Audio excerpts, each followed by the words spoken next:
de Cristo Rey, que para continuar un poco levantando el fervor y no terminar con estos rosarios simplemente que pusimos a través de la Santísima Virgen María a los pies de Cristo Rey, que vamos a renovar la consagración a la Santísima Virgen María, aquellos que quieran que ya estén consagrados, y los que no se consagraron, si quieren hacerlo, para el 12 de diciembre. Pero les explicaba que es el método de San Luis María Griñón de Montfort, que son 33 días con unas devociones, rezar todos los días unas devociones especiales para el día de la consagración, hacer nuestra consagración a la sabiduría encarnada, es decir, a Jesucristo nuestro Señor, a través de la Santísima Virgen María.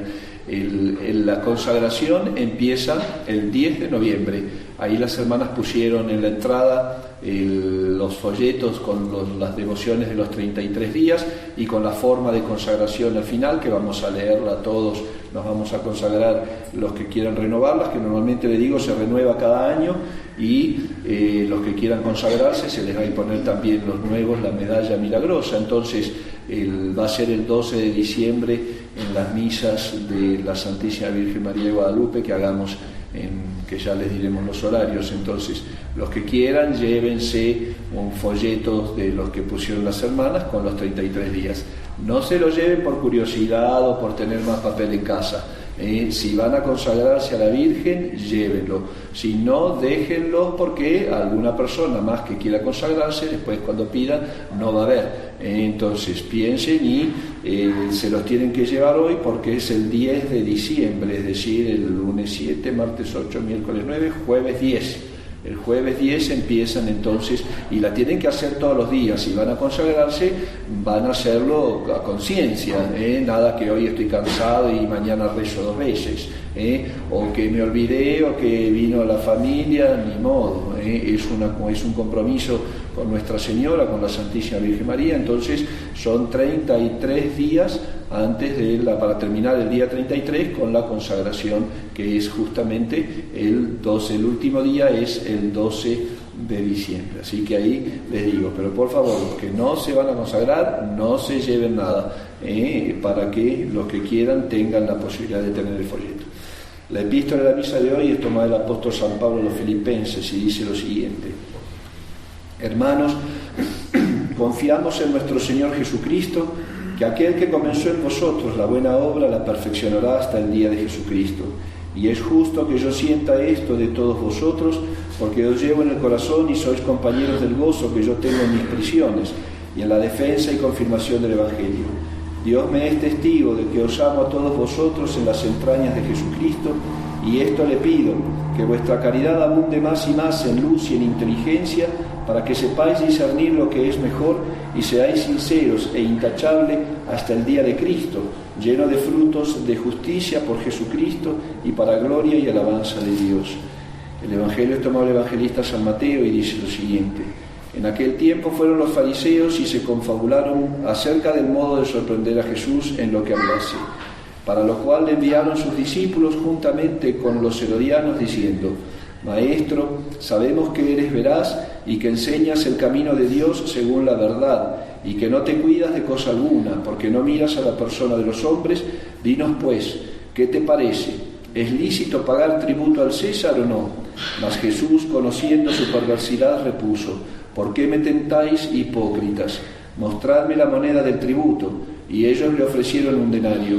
Les dijo entonces Jesús: ¿De quién es esta figura e inscripción? Y al responderle ellos: del César. Dijo entonces Jesús: pues dad al César lo que es del César, y a Dios lo que es de Dios. El Evangelio de hoy, la epístola de hoy en esta Santa Misa, nos van a ir enseñando y preparando lo que es el verdadero servicio de Dios.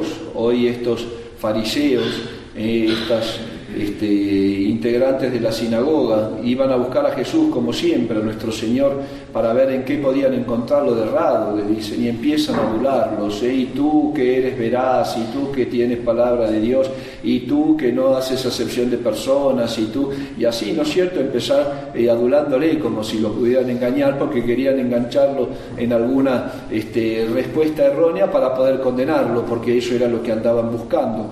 Entonces nuestro Señor le va a contestar contestar a lo que le preguntan. ¿Es lícito dar tributo? Claro, en un país que está pisoteado por otra potencia extranjera, entonces le preguntan si el pueblo tiene derecho a rebelarse y a ser sedicioso, o tiene que pagar el impuesto, que ese dinero va a salir para el imperio. En este caso era el imperio romano, que estaba gobernado por Poncio Pilato, el procurador en Judea. Entonces nuestro Señor, sabiendo, le contesta: son unos hipócritas, le dice. Primero les voy a contestar la pregunta, pero además les voy a decir los de corazón lo que son: hipócritas, falsos, mentirosos, aduladores, que muestran una cara y tienen otra, porque eso es la palabra hipócrita. El origen de la palabra hipócrita es una palabra griega que significa actuar, o una máscara, responder con una máscara. A los actores griegos del teatro griego, que era tan representativo, se les llamaba hipócritas, porque representaban algo que no eran. Entonces, y ellos, para representar sentimientos, como no era como ahora que se finge actuando, tenían máscaras con distintas expresiones. Entonces, si ponían tristeza, se ponía una máscara con una cara triste; si ponían alegría, con una máscara con una cara, y así iban cambiando las expresiones. Por eso se usa esa palabra hipócrita en el lenguaje habitualmente, para mostrar a aquel que habla con una máscara, que responde lo que realmente no quiere responder y lo contrario a lo que piensa, haciéndose pasar por lo que no es.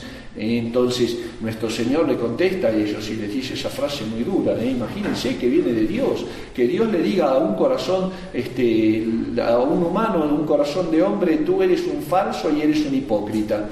Que lo diga una persona nos duele, nos hiere, y nos sentimos ofendidísimos, porque puede alguna vez que nos digan hipócritas, y uno: ¿cómo vas a decir eso si yo no lo soy? Imagínense que Dios diga esa sentencia al corazón de un hombre. Y se los dijo a todos los fariseos de la sinagoga, y a los sacerdotes, a los escribas, a los fariseos. ¿Por qué? Porque sabiendo quién era él, con falsedad buscaban matarlo.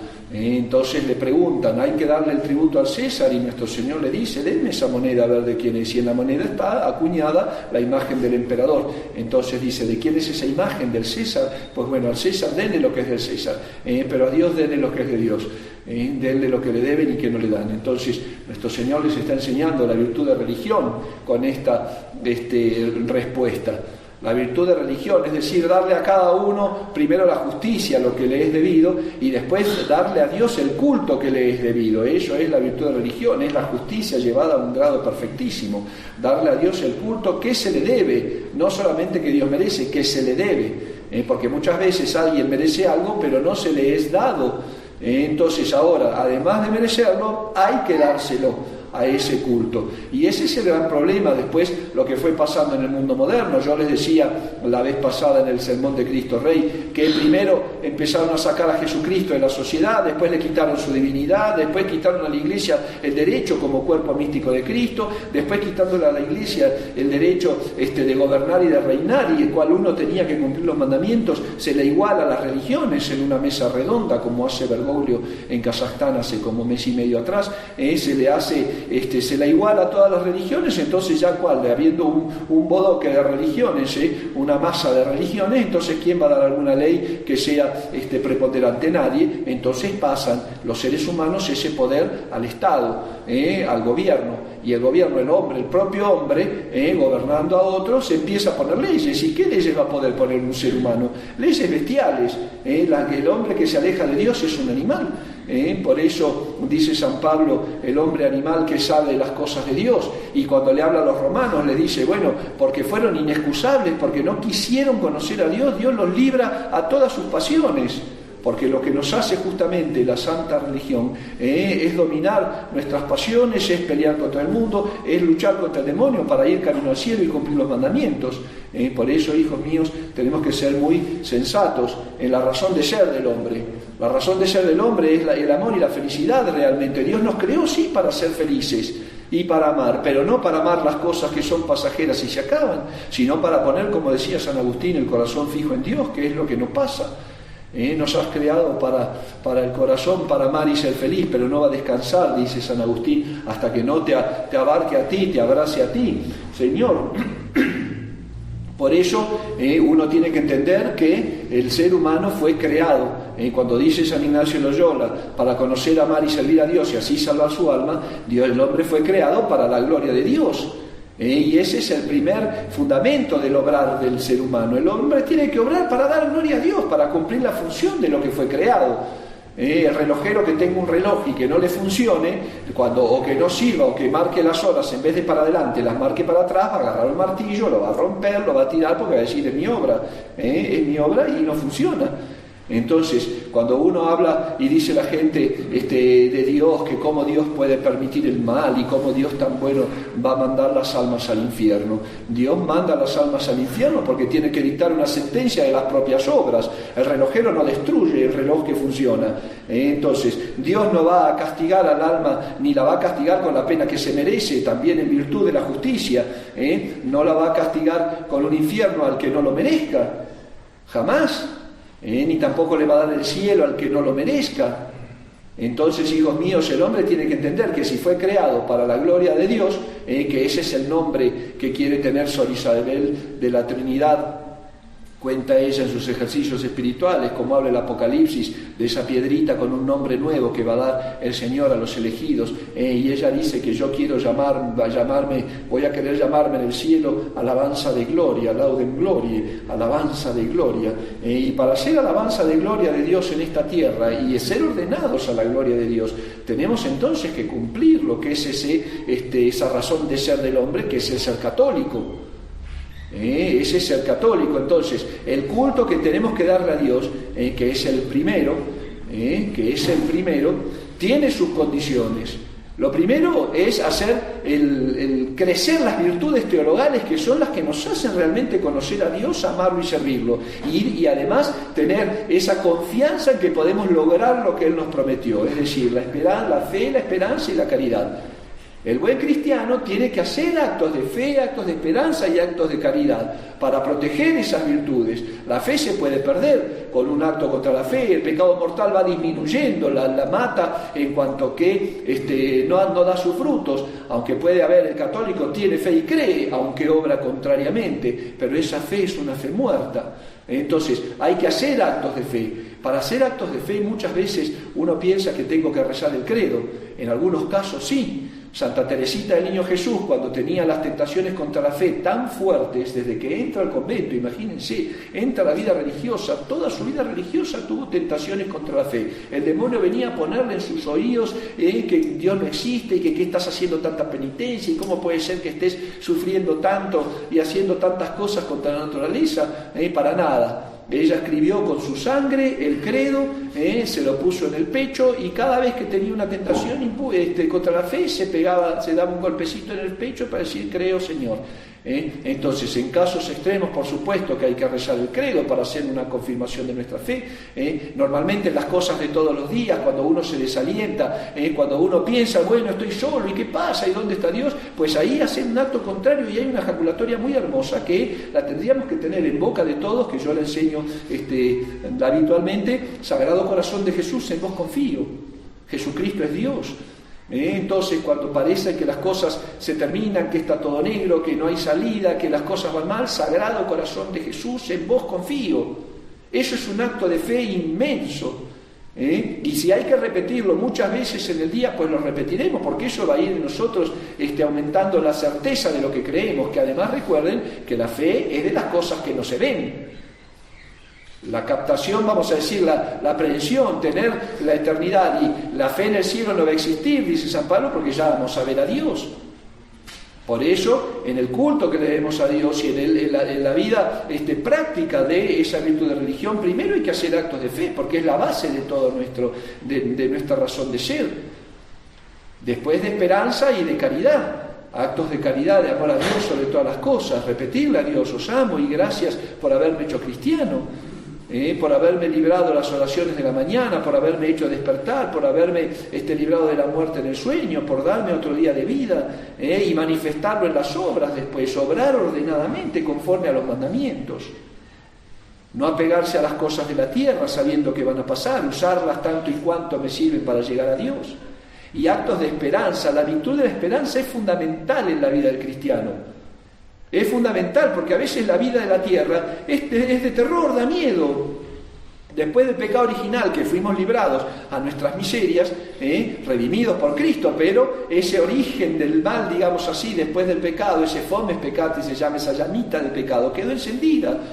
Dios nos abre las puertas del cielo con el santo bautismo, nos da la gracia de la redención con su muerte, su pasión y su resurrección. Pero queda en nuestra naturaleza, todos lo sentimos. ¿Qué dice San Pablo? San Pablo, que fue ascendido al tercer cielo, fue mostrado la gloria de Dios, le faltó nada más la visión beatífica, hubiera muerto. Pero él, ¿quién más que San Pablo? ¿Y qué es lo que dice? Siento en mi carne una ley contraria a la ley de mi espíritu, de manera que viendo el bien que quiero, hago el mal que no quiero. ¿Me explico? Esa es la triste pelea del cristiano y del hombre en general. Todo ser humano viene con el pecado original. Unos tienen la gracia de hacerse hijos de Dios por el bautismo. Otros, siendo pobres, siguen siendo pobres criaturas que tienen el cielo cerrado. Pero bueno, el acto de la virtud de la esperanza, que nos hace saber que es alcanzable todo lo que Dios promete. Hay que hacer actos de esperanza. Señor, deseo ir al cielo con un deseo eficaz, porque sé que si me lo prometiste y me diste los medios, lo puedo alcanzar con tu gracia. Pero vivimos tan rastreros en esta vida, siempre preocupándonos por las cosas de la tierra. Y más con la vida que nos da el mundo actual, que es una vida llena de frustraciones y una vida llena de fracasos, digamos así, porque siempre uno desea ser feliz y las circunstancias que nos rodean, lo que menos nos ayudan es a ser felices. Entonces eso tenemos que llevar, hijos míos, el culto que le debemos a Dios, denle a Dios lo que es de Dios. Pero tengo que hacer esto, sí, hacelo, porque esto debe haber estado, pero también a Dios tiene sus derechos y tú tienes tus deberes. Si de verdad me amas, cumple mi palabra, dice Jesucristo nuestro Señor. Hagan el esfuerzo de un día guardar la gracia y cumplir los mandamientos. Van a ver la lucha espiritual que es eso. Porque claro, es más fácil ser malos que ser buenos por el pecado original. Pero tratemos de ser buenos verdaderamente un día, que así deberíamos vivir. Porque uno no sabe si vamos a llegar a la noche. ¿Me explico? Y Dios no pregunta por edades, ni por sexo, ni por profesiones, ni por nada. Dios fijó nuestro día y ese día, nos guste o no nos guste, vamos a tener que partir. Pero no sabemos si va a ser hoy. Por eso, hijos míos, entonces hoy vamos a darle a Dios lo que es de Dios. Y vivir esperando el día de Cristo, como dice San Pablo en la epístola. Ese día el que vamos a ser librados de las cadenas de este cuerpo, como decía Santa Teresa de Jesús, la cárcel del alma. La cárcel del alma, esa media naranja, esa mitad tan amada que es el cuerpo, dice en los predicadores del retiro, que a veces nos hace la vida de cuadros, las pasiones desordenadas que hacen alianza con el mundo y se ponen a platicar con el demonio además. Y el demonio, abriéndole las puertas del corazón, ya después no la pueden cerrar. Y en vez de empezar una vida dando la gloria a Dios nuestro Señor, empieza uno a entregarse al diablo. ¡Qué impresionante! A mí realmente esa, la psicología del pecado, digamos así, es una cosa que me impresiona mucho. Cómo el hombre puede hacer pacto con el demonio y entregarse, que nos trata realmente con la punta del pie. No queremos entregarnos a Dios con una vida sana, con una sana conciencia, haciendo lo que debemos, que además nos deja una libertad inmensa. La libertad de los hijos de Dios y una alegría que no puede dar el mundo, la alegría de la sana conciencia. Y sin embargo anda entregado el pecador al demonio como si fuera su esclavo, sufriendo porque no puede ni siquiera cerrar los ojos, que yo le contaba una vez en un sermón de una persona que tenía una conciencia tan formada y le daba tanto cargo de conciencia que cuando Dios le hablaba a su conciencia miraba para otro lado como diciendo no te escucho, como cuando uno quiere hacerse tonto y hacer que no escucha, le volteaba la cara. ¿Por qué? Porque la conciencia, estás haciendo mal, ¿qué pasa? No pasa nada, haciéndose el que no escuchaba nada. Hijos míos, denle a Dios lo que es de Dios, realmente, y el resultado de ese donarse, de ese entregarse, de ese darse por completo, es una felicidad que no tiene explicación en esta tierra. Es la felicidad del buen cristiano, que iban los mártires al circo romano, al coliseo, y le soltaban a los leones, y si no los comían los leones, ellos le pedían por favor y los hacían enojar para que se los comieran. porque querían estar en la presencia de Dios. Es esa felicidad. Tanto así dicen las actas del martirio, como Dios da una fortaleza inmensa al que se entrega verdaderamente a Él, tratando de cumplir los mandamientos, no olvidando que somos humanos, que somos frágiles, que tenemos los remedios y tenemos enfermedades, y el remedio de la enfermedad del alma es la confesión, o el acto de contrición perfecta si no tenemos la posibilidad de confesarnos. Pero tanta fortaleza le daba Dios a esos mártires, que había muchos de ellos que ni siquiera sentían dolor cuando se los desgarraban las fieras. No sufrían. Dios los protegía porque Dios es Padre. Imagínense estar en esa circunstancia de tener que entregar la vida por Dios. Por eso, hijos míos, no seamos insensatos. Y no seamos hipócritas, esa personalidad que Dios detesta, que me alabas con tu boca, pero tu corazón está lejos de mí, le dice a los fariseos. Y aún así no entendían, y sabiendo que Él era el esperado, el Mesías, el enviado, no lo quieren recibir, porque prefieren la vida que llevaban y querían una libertad y ser dominantes y posesivos, porque ellos no querían ser poseídos, digamos así, por el imperio romano, porque los que querían poseer la tierra eran ellos. Por eso, hijos míos, vamos a ser simples como palomas, prudentes como serpientes contra el ataque del enemigo, del maligno, el ataque del demonio, de las sugestiones del mundo, las miserias de las pasiones, simples como palomas, y amar a Dios sobre todas las cosas, darle a Dios lo que es de Dios, y en el caso de la persona de un católico, ¿qué es de Dios? Todo es de Dios. Por eso Santa Teresa de Jesús, nuestro Señor, le decía a ella, cuando estaba muy tentada o cuando estaba muy perseguida, pobre mujer, que la odiaban porque quería hacer una orden religiosa observante y virtuosa, que en una época en que la virtud empezaba a relajarse, y ella se cansaba y le decía a Dios que qué pasaba, que por qué tenía tantas persecuciones, y Dios le contestaba, y bueno, ¿y qué te puede pasar? ¿Qué es lo máximo que te puede pasar en mi servicio? Que des tu vida, le dice nuestro Señor, y no me la has ofrecido tantas veces. ¿No le hemos dicho a Dios tantas veces, Señor, te doy mi vida, te ofrezco mi vida? Bueno, cuando viene una primera prueba, enseguida vamos buscando consolaciones del mundo. Vamos buscando consolaciones humanas, nos olvidamos de Dios, renegamos, nos enojamos.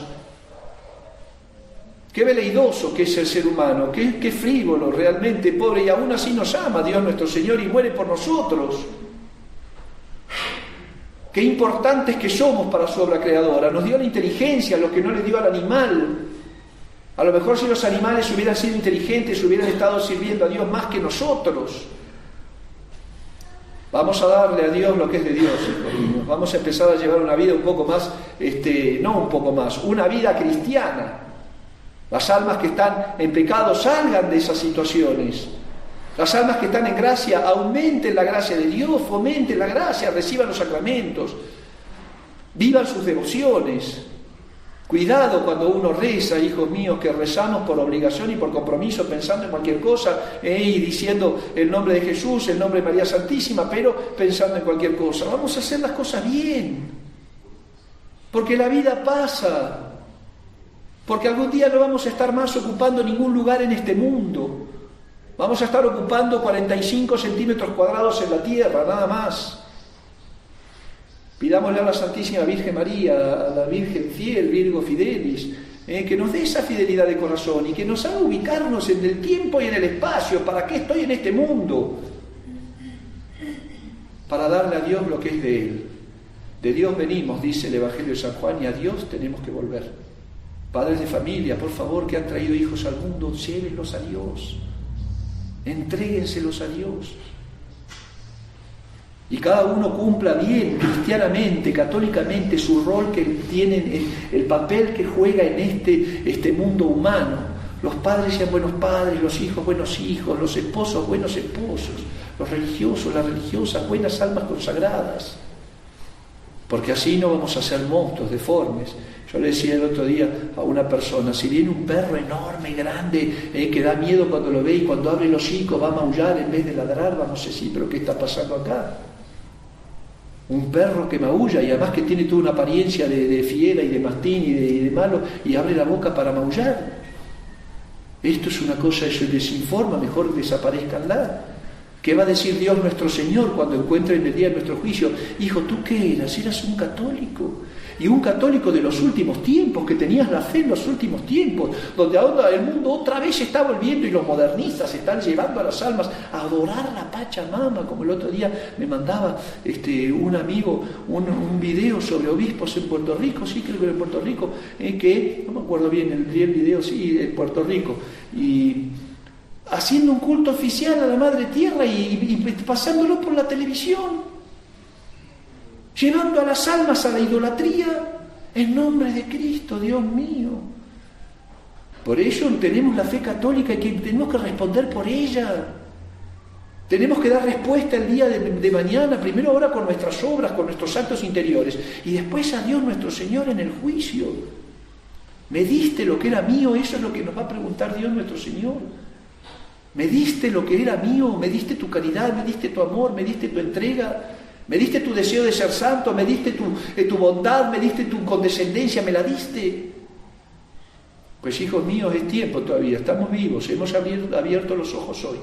Pidámosle a Nuestra Señora, a la Virgen fiel, que nos haga entrar en ese camino del servicio del Señor. Por eso vamos a perfeccionar el alma. Yo les recomiendo mucho, conságrense a la Santísima Virgen María, a Jesucristo nuestro Señor a través de la Santísima Virgen María.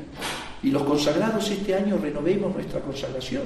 Nosotros lo hacemos todos los años. Ustedes también, queridos fieles, queridos hijos, tendrían que hacerlo. ¿Para qué? Para que podamos llevar las cruces de esta vida. Porque esta vida sin Dios es un infierno.